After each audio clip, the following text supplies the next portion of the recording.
بسم الله والصلاة والسلام على رسول الله. ازيكم متابعيني عاملين ايه؟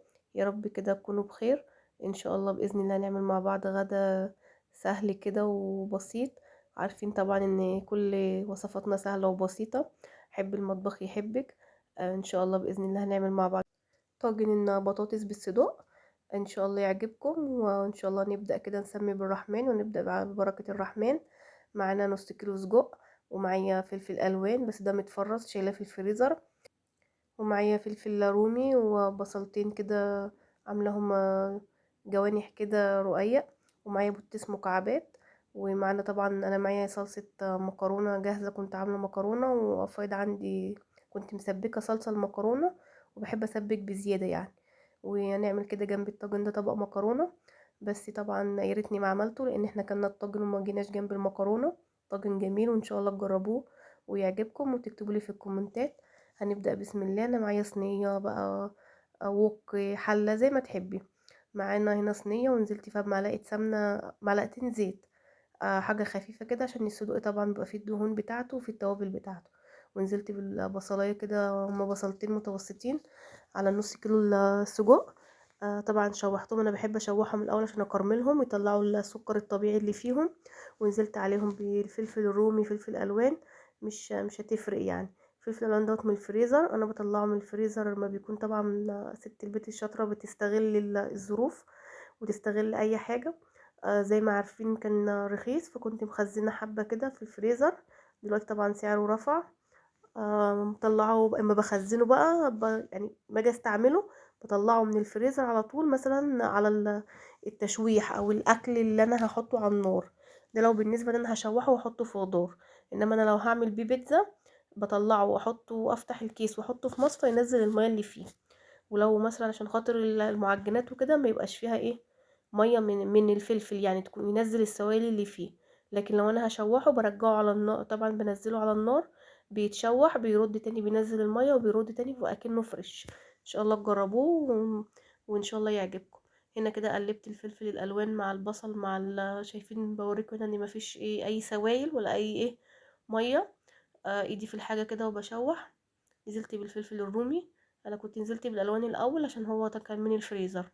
لو كان فريش كان مش هيفرق يعني، كل الخضار ايه كده كده ده خضار وسوا واحد. وان شاء الله ايه زي ما شايفين كده ما شاء الله الحاجه ناشفه يعني مفيش اي سوائل. نزلت هنا كده بالسجق وهقلب كده كله بقى مع بعضيه، بس هسيبه الاول ايه ياخد تشميعه كده عشان ما يكسرش ولا يفرفر يعني. بس ما شاء الله يعني هو زي ما شايفين كده.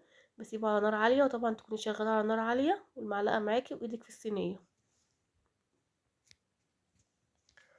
هنا كده هقلب استنى 5 بس يشمع وهقلب. في الوقت ده بقى انا كنت قايده ايه على المية، سلقت كيس مكرونة كده جنب الطاجن. كنت بوريكم المكرونة على النار اهي. عيني التانية كنت بسلق كيس مكرونة والتسبيكة كانت عندي جاهزة. هنا بقى هدي ملح ورشة فلفل اسود ورشة 7 بهارات بسيطة عشان خاطر ايه السجق محيق يعني. وان شاء الله لو الفيديو عجبك ما تنسيش تشتركي في القناة وتفعلي الجرس وتحطي لايك عشان كل جديد يوصلك. ويا رب يكون فيديوهاتي بتعجبكم ويكون طريقة اكل بتعجبكم وتكون طريقة بسيطة وفي متناول الجميع ان شاء الله. ويا رب ان شاء الله كده ايه نكمل مع بعض باذن الله. هنا هقلب كل التوابل اللي انا حطيتها مع الخضار مع السجق. ما شاء الله طبعا تقدري تعملي مكرونه وتقدمي كده بس جنب الاكل من غير طاجن. تقدري تعملي الطاجن ده في الصينيه اصلا مش شرط طاجن. ما شاء الله بيبقى جميل. والشتا طبعا بيحب الاكل وبيحب الاكل السخن. فان شاء الله كده نعمل كل جديد مع بعض ان شاء الله. هنا كده مفيش الا بس السمنه مفيش اي سوائل. طبعا هنا بقى المفروض ان انتي هتحطي معلقه صلصه لا اما طماطميتين كبار كده عشان خاطر يبقى فيه صوص. بس احنا مش بنحب فيه صوص كتير يعني او صلصة كتير فهكتفي بطماطمية واحدة. لكن هو طبعا لازم يكون فيه جوسي كده يبقى فيه صوص. فهتروحي حضرتك بقى ايه عاملة طماطميتين 3 كبار، معلقتين صلصة كبار. طبعا اللي بتحبيه واللي متعودة عليه.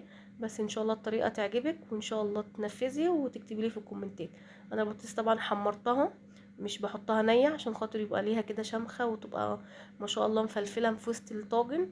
ما تبقاش كده عجين يعني، ممكن تحطيها نيه بس هتبقى عجينه مش هتبقى كويسه. بديها تحميره مش بدوس عليها عشان هي هتخش الفرن معاه هقلب بقى كل كده المكونات، البطاطس المتحمره مع الطاجن. ما شاء الله طاجن يفتح النفس، وما شاء الله جنبيه حبة مخلل وحبة عيش بلدي، ومحطناش ايدينا في المكرونة، والحمد لله المكرونة ما اتاكلتش. جربي ان شاء الله الطاجن ده ونفذي. تقدري تعمليه بفراخ، بصدق، بحبة لحمة مفرومين، بأي حاجة عندك، وكله ان شاء الله بيبقى جميل وزي الفل ببركة الرحمن. قلبت كله، هو المفروض يكون فيه سوائل اكتر من كده عشان يخش الفرن بقى البطاطس والسجق والخضار يشرب من بعضيه. بس بصراحة احنا بنحبه ناشف، يعني ولادي بيحبوا ناشف، عشان كمان ممكن تحطيه على المكرونه. مفيش، ما بيكملش ربع ساعه في الفرن على درجه حراره عاليه. ومعانا هنا بقى العيش البلدي والمكرونه، وحطينا مخلل، وما شاء الله الله اكبر يعني. الطاجن ده اتحط بالعيش البلدي بالمخلل اتنسف. ما شاء الله، ان شاء الله تجربوه ويعجبكم. ويا رب اكون ضيفه خفيفه عليكم واكون عند حسن ظنكم، وتكون غدايا واكلي وطريقتي بتعجبكم. وان شاء الله اشوفكم في فيديو جديد ووصفه جديده وغدا جديد. والسلام عليكم ورحمه الله وبركاته.